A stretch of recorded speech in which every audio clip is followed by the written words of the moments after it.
It's that time of the year again, the sun shines bright, I don't upload for 3 months, and another road trip video is here. The amount of certified cool kids has grown, so let me bring you new folks up to speed.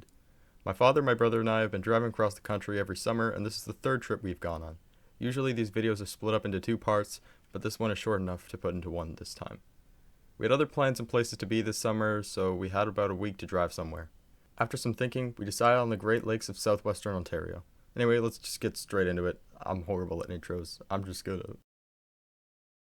Our first day of driving took us north through the woods, eventually reaching Sudbury, where we sat on an unnecessarily long red light and saw the Washington Monument, or as uncreative people would call it, just a big smokestack.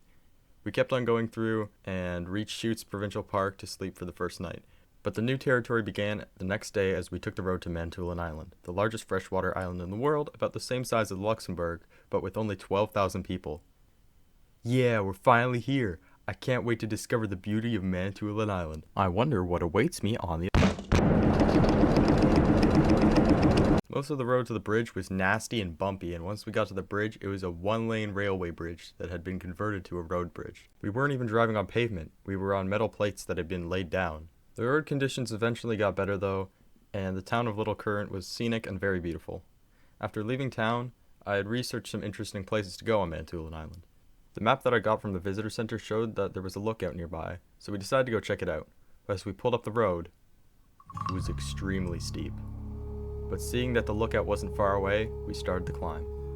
There were tight turns and high drops, but we eventually inched to the top, and the view was worth it. And then we had to go down again. In Kagawong, we went to the Bridal Veil Falls, which had lots of other people there, but not as many as I expected there to be. There was also a beach there, but it started to rain, and we kept driving. We passed through Gore Bay, and then drove to the airport, which was very empty, and the roads got worse again.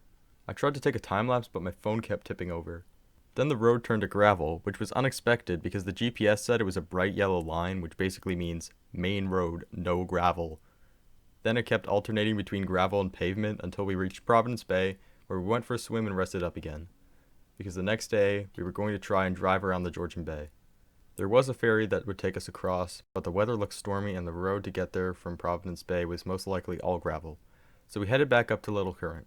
Once we got there though, we changed our mind and took a longer road to get to the ferry, but it was much more pleasant.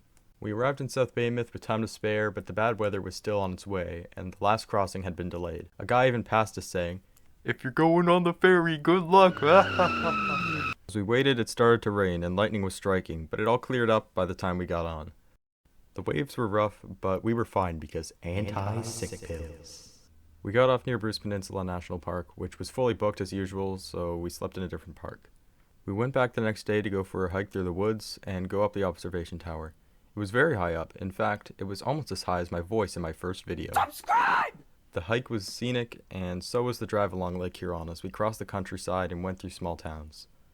There was even a sign by the road that said, "This field grows corn." Gee, mystery solved.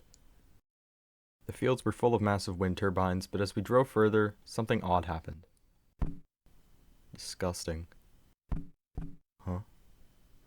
Wait, what's that cloud up ahead? Why do I hear boss music?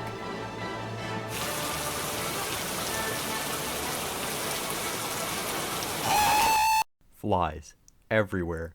They didn't stop until we got into a town and my dad had to wipe the windshield off because there were so many. This is what the truck looked like after it was cleaned. Hi, welcome to Pinery Provincial Park. Hey there. Reservation for... Can we get your license plate number? Yeah, sure. We also went to the beach nearby and we realized that every other rock that we picked up had fossils in it. This resulted in us walking along the beach for the rest of the day, finding fossils and taking some home for souvenirs.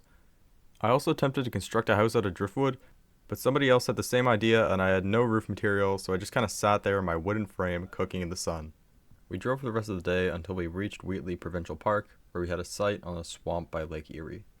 Lake Erie is unfortunately one of the most polluted of the Great Lakes, since fertilizer leaking into the lake has caused algae blooms. At night, we stayed inside the camper and played some board games since there were way too many bugs outside. But unbeknownst to us, they were small enough to fit through the screen doors and windows. The camper was filled with flies, so we shut the windows and at least tried to get rid of some. Most of them didn't even bite, they just sat on us and did annoying things. My brother was so mad that he hit one at least 10 times before calming down. But then... What's that smell? Oh. It was a stink bug. Probably the most comical thing that could have happened. Next day, we drove the short drive down to Point Pelee, our last major stop on the trip. Point Pelee is the southernmost point on mainland Canada. The real South Point is on an island further south. We walked on the Marsh Boardwalk and out to the southern tip, walking south until we couldn't go any further.